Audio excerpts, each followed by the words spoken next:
Welcome to Gary's Hobby Studio. And yes, I know it's been a little bit. Had quite a few things happen, really.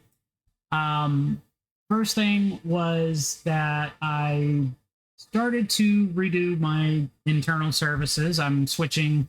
When I created my Windows domain, I set it up as a .local, not a .com, because I really didn't have a I didn't purchase a website or anything of the kind, and I was like, okay. And if you see the screen flashing, I'm watching a video over here on the one side, and it decided to go funky for some reason.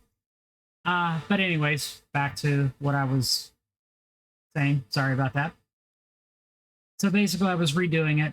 I got to a point, we got an electric bill that it was projected that our monthly bill was going to be almost $1,000, which caused my wife to have a nice heart attack and everything. So I was trying to come up with a way to at least keep some key services running so that we could at least function somewhat, both, personally, maybe some YouTube type stuff and crap like that, and everything else in the wonderful rack behind me would have been shut down.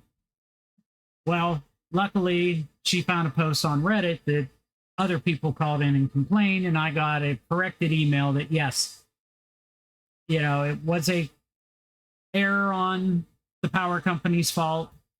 She logged into it. Our bill only went up $40, and that's because A,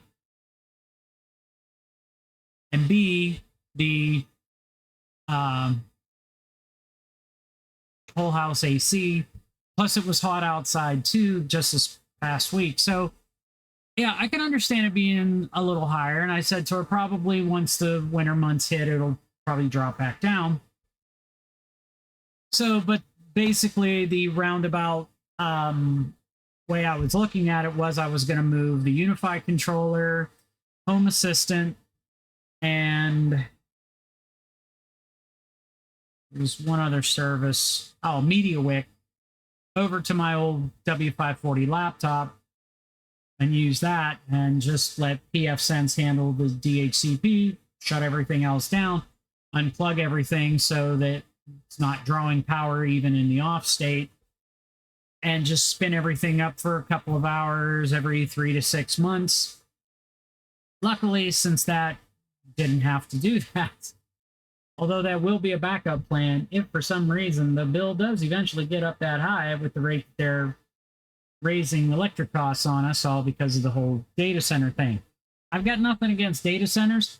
You pay your power bill, I'll pay mine.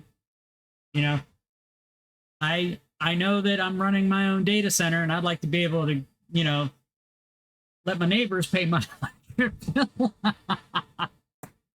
which would be entertaining, but I know that won't happen. I know I need all kinds of permits. Plus, not only that, I live in a residential area. I don't think they would like that too well. But unfortunately, yes, I have no problems with the bill going up slightly because of a rate change, and I'm fine with that. But fortunately, everything will remain running, and I can continue going forward. I was just wiring up some stuff. In case you haven't noticed, some of the cables did disappear because I did move some things around. You have to figure out why the LAN port from pfSense to the Unify switch is only connecting at 100 million bits per second and not a gigabit. And eventually I'd like to move it to a 10G because it's actually a 10G port, but I need a transceiver to do that because I'm out of 10G ports for everything else that's RJ45. Long story on that. Okay, so just wanted to give you guys a little heads up, and as I always like to say, have a good day, guys. Take care, and see you next time.